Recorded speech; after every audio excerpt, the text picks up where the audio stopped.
Well, it happened again. I saw a film that was so horrible that it completely knocked the senses out of me. Only this time, it left me in a comatose state. Whenever will I learn?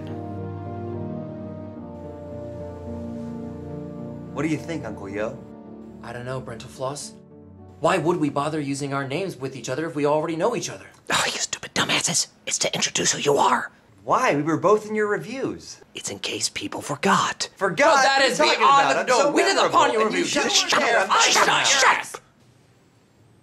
Try it again. Whatever. What do you think, Uncle Yo? I don't know. You? Have you ever seen the Nostalgia Critic like this? Well, once, when you watched Baby Geniuses. My God, you don't think that... Get the laptop! Oh. Baby Geniuses 2 was downloaded on Netflix. Damn fool! Damn fool. He's got a panel in an hour. We gotta wake him up. Yeah. Hey, But, dude, come on, come hey, on, let's critic, go. Critic, Wake up. Critic, Hello. I knew they were trying to help, but it was no use. For I had seen that which could not be unseen, once it had been seen by unseen eyes. I had witnessed Baby Geniuses 2.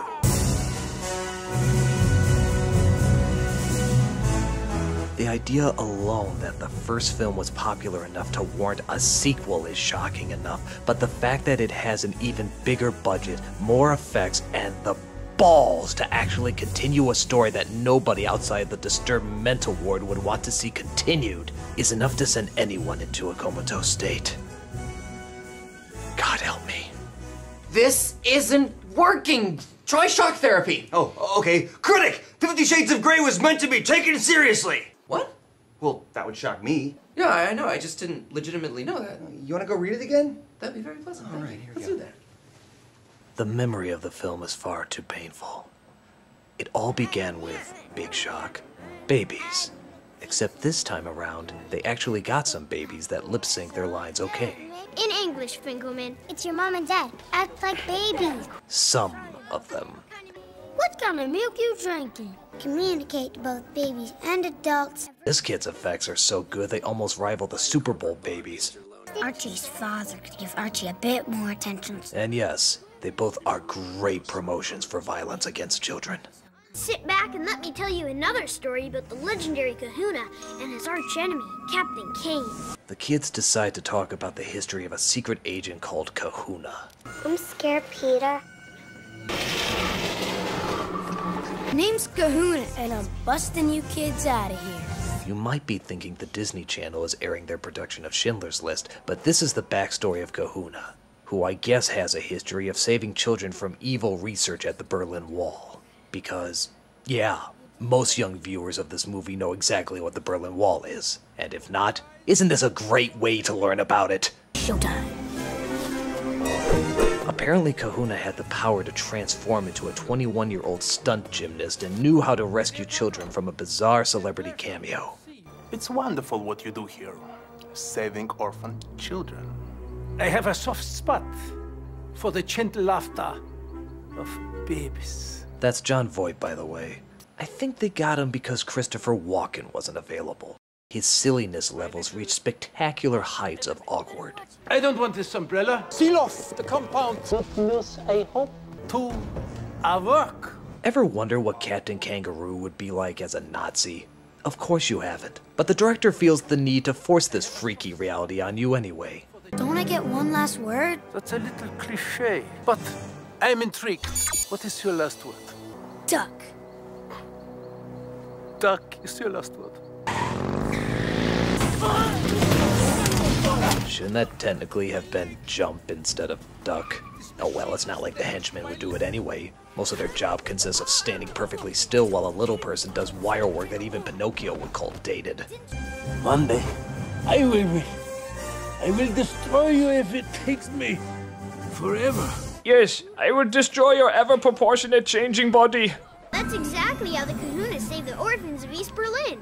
Of course, just as they were talking about this guy, he appears years later at their daycare, about to promote a new television network.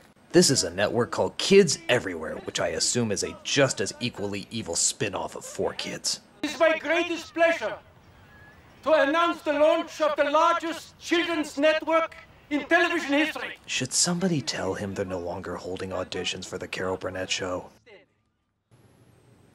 You know who I see playing that role? Queen Latifah. Yeah, I always imagined Angela Lansbury. Look, we're getting off topic. Critic, look, give us a sign if you can hear us. It's no use, dude. He's gone too far. I think, in a situation like this, he would have wanted us to go through his wallet. Wait. Look, maybe he can communicate with us. Critic, if you can hear us, blink.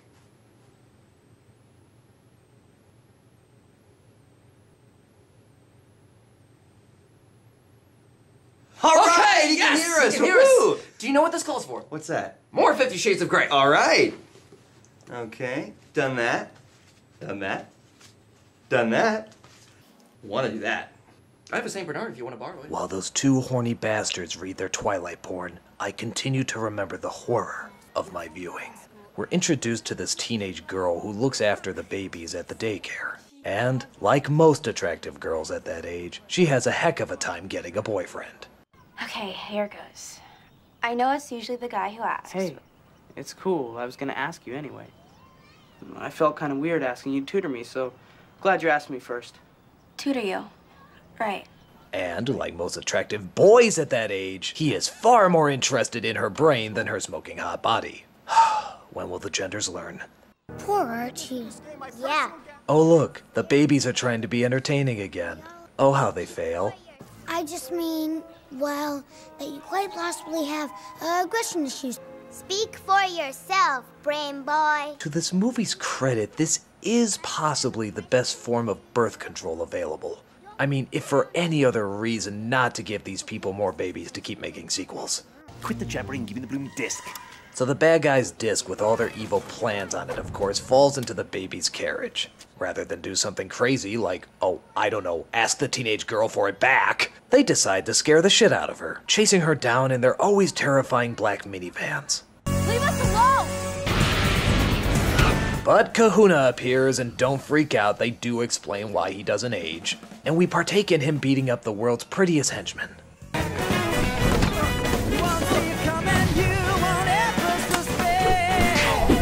You know, it's funny. At times, the effects in this movie are actually pretty good. And then other times, they look like stop-motion Hot Wheels. Who are you? What are you? Come with me if you want to live. No time for small talk. We got a boogie, little lady. Boogie? Wow, I've been saved by a baby. This is an early low in my relatively young life. He takes them to the Hollywood sign, which it turns out is actually a secret location for Willy Wonka's Batcave. There is no life I know to compare with Batman. Want to see my pets? Yeah, cool.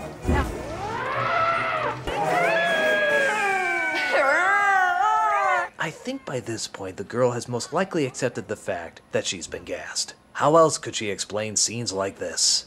Hello, miss. Care to give the old imagination station a go? Nice. Those British accent lessons from Dick Van Dyke really paid off. But at least there is one real person in the cave. A boy, coincidentally the same age as our nanny here. How did you meet Kahuna? Well, he found me in a Russian orphanage. I was alone and scared. My father died and no one knew where my mom was. Why was he there? Oh, he was helping match up parents with their lost kids. He tried but could never find my mom. Don't try to give a valid performance, pal. We both know neither of us are putting this on our resumes. Get a load of this. Apparently there's a machine that exposes every baby's superpower. Archie, your hidden strength is the power of your mind. You are Brain Boy. Quentin Finkelman, you have more strength than you realize. You are Baby Courageous. Rosita, as tough as you are, you have a vast depth of love. You are Cupid Girl. Oh, bullshit! It's bad enough that she's exposed to the Mati syndrome, but it's the girl with the useless emotional power while the boys get all the ones that actually do something. For that matter, am I the only one that finds it interesting that the gifts being given in this movie are brains, heart, and courage? A brain, a heart, A home. The knife. I'm not sure if that's supposed to make the black kid Dorothy or Toto, but either way, I'd be insulted. Speaking of the insulting use of black people. Mr. K.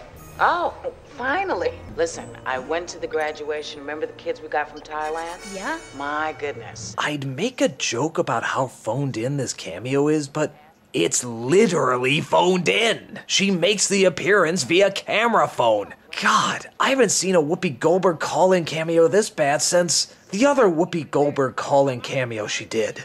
Let's be fair though, she probably had a lot more important projects she needed to attend to. Like the filming of Theodore fucking Rex. Actually, it turns out that Kahuna has connections that go even higher up than the View cast members. We have the president online. Can you hold for a moment, Mr. President? You know, I would believe at the time that the president was getting his advice from a toddler. Not too far-fetched. Oh crap, the critic's got a panel in like 2 minutes! Stop that! We can't let him wander around the hallways like this! What are we gonna do? Oh, and that's why I showed my balls in Suburban Nights, and once again I deeply apologize for it. Any other questions? What's your favorite review? Oh, that would have to be the Moulin Rouge review with that fantastic Brantelfloss cameo. That man is a genius, you know. Although, on second thought, I do remember having much more fun directing my Ponyo review with that wonderful anime comedian Uncle Yo, that devilish handsome deviant who looks better in a tie than I do, I should point out. No, thinking more clearly about it, I think it is definitely Moulin Rouge. But when I get less retarded momentarily, I remember Ponyo was a far better review, better video, No. it was much better in No, I apologize.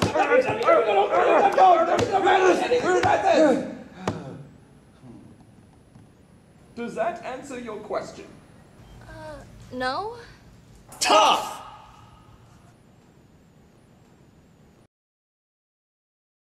Here's something strange. Believe it or not, they actually give a very detailed backstory to the Kahuna kid. Apparently he drank a formula that his father created that made him super strong and stopped the aging process.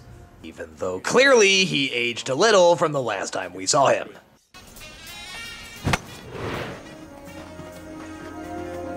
Hey man, your brother gives everybody the creeps. He's a freak. Again, just like most boys growing up, they totally hate the kid who's incredible at sports and has unbelievable strength. This movie so captures the voice of our complex youth. Like how apparently they fall in love despite having known each other for less than 24 hours. Well, I've always said relationships are more shallow the closer you get to Hollywood. Hey, come on, it's better than half the jokes they're putting out. But at least we do figure out Captain K-Guru's evil plan. Hold it there, Zach. That box hooked up to the TV is giving enough power to light up Times Square. If this man wants to conquer the world, what better way than television? Well, there's the internet, water, controlling food supply, air. Actually, just about everything would be more effective than television. In fact, I think people would actually rather watch air than television nowadays. What was your next big plan? Hypnotizing people through MySpace? But during the big premiere of Kermit the Frog and the Jazz Singer, Kahuna tries to stop them from airing it to the world.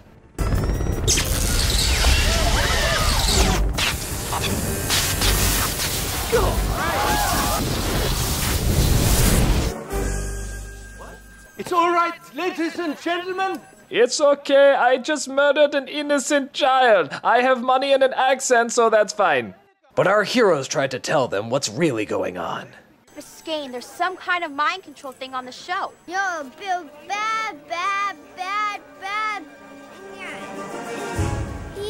Oh, no wonder Angelina Jolie is so messed up. If I had to see that through my childhood, I probably have some issues too. So they put Kahuna in a cage that he could easily just walk out of, but he uses his devices that the henchmen left beside him to break out. God, haven't these morons ever watched Batman? You have to leave the utility belt in another room. Come on, this is comic book logic. Kahuna makes it back to the Scrumdiddlyumptious cave, but the villains follow. I want that disc.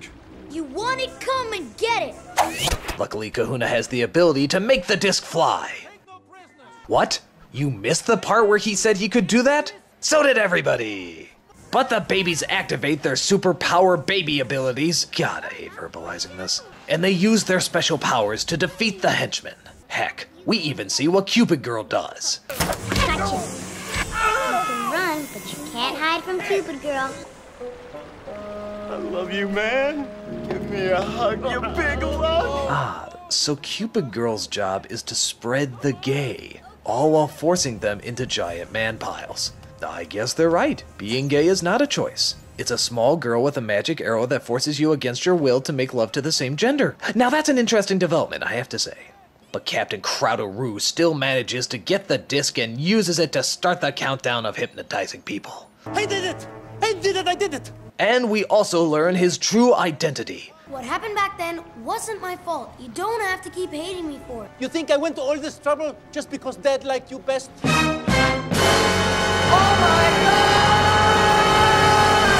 He was actually the older brother of Kahuna. And I'm not gonna lie, that's actually a pretty good twist. I'm not even joking. I really didn't see that coming, and it makes total logical sense. I mean, for baby geniuses too. What doesn't make sense is this. Kids, now! Okay. And stop them. And stop them. And stop them. And stop them. And stop them. And stop them. And you know, I'm beginning to see why this lazy bastard loses so much. He never puts any goddamn effort into it. God, don't ask this guy to design any motivational posters soon. You can do it! Unless you have to climb stairs, in which case you cannot. So they just rewire the programming to hypnotize people to be nice to each other, but Berlin Whack here has a plan to use the machine to turn him into a super baby, forgetting that it would turn him into a baby. Oh no, I hate babies. God damn it, Donald Duck was a better Nazi than you! I'm Bill Biscayne, and if you touch my diapers, you're fired! By God, this film is awful. Alright, if this doesn't wake him up, nothing else will. Game on. 1, 2. But the ironic thing about Baby Geniuses 2 is that as bad as the film is, it's still not as horrible as the first one. What? Oh, it's bad. Horrendous even. But at the very least, there was an attempt to put effort into it. I mean, at least there's some imagination. At least there's some backstory. At least John Voight can get an uncomfortable laugh based on the surrealness of his performance. Which is actually much more than I can say for the first one. It's a terrible movie, but when it comes to comparing the two, this one isn't quite as painful. So wait, why would it put you in a comatose state? It didn't. I just knew if I convinced the hotel there was more than one person in this room, I'd get a better rate. You wasted our Saturday! Yeah, what are 3 grown men, 2 of them from New York, going to do in a hotel room with a king-size bed? Done that. Done that. I don't know what that is. You're holding it the wrong way. You have to... Yeah. Oh, that is nasty! It's a classic. Hey guys, what are you doing? Oh, hey, Team 4-Star. Now we're just 3 grown men sitting on a king-size bed reading 50 Shades of Grey. You want to join us? Yeah, sure. Yeah, that sounds straight. Awesome, come on! Right. Always room for more. Yeah. Do they ever actually have sex in this? I don't know. Hey, you know what'd be fun? Let's read this in different voices. Mickey Mouse? Yes, do it. Please, I beg! The crop bites my buttocks. Ow! Please, what? Please, sir, I whimper. He smiles at me triumphant. Who's got a voice? Who's got a voice? I can do Droopy Dog. Droopy Dog! Do Droopy, yeah. What's this? He holds the crop up so I can see it. Yes, sir. Are you sure? He looks sternly at me. Yes, please, sir. Close your eyes. Who's got another voice? Who's got another voice? I got Liam Neeson. Liam Neeson! I shut the room out, him out, the crop out. He'd start small, biting licks from the crop against my belly once more. Moving down, soft, small licks against my clitoris. Once, twice, 3 times again and again. 3 times a lady. Until finally, that's it. I can take no more, and I come. Who's got our voice? Who's got our voice? The Monarch! Monarch! Monarch! Let's do Monarch! And I come, gloriously, loudly, sagging weakly. His arms curl around me as my legs turn into jelly. I dissolve into his embrace, my head against his chest. And I move, and I'm mewling, and I'm whimpering as the aftershocks of my orgasm consume me. That's great, that's great. We got it. I'll do one. How about Zoidberg? Zoidberg, yes, Why not Zoidberg? Okay. He lifts me, and suddenly we're moving. My arms still tethered above my head, and I can feel the cool wood of the polished cross of my back, and he's popping the button on his jeans. He puts me down against the cross briefly, he does, while he slides on a condom, and then his hands wrap around my thighs as he lifts me again. Awesome! Okay, there's only one way to end this, guys. I think we need Nicolas Cage. Where are we? We're at the top of the page. All right. Lift your legs, baby. Wrap them around me. I feel so weak. But I do as he says as he wraps my leg around his hips. This is better than Con Air. With one thrust, he's inside me. And I cry out again, listening to his muffled moan at my ear.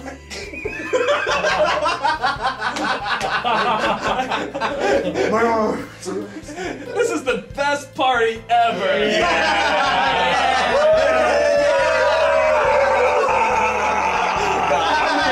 I'm the only one here who's not white.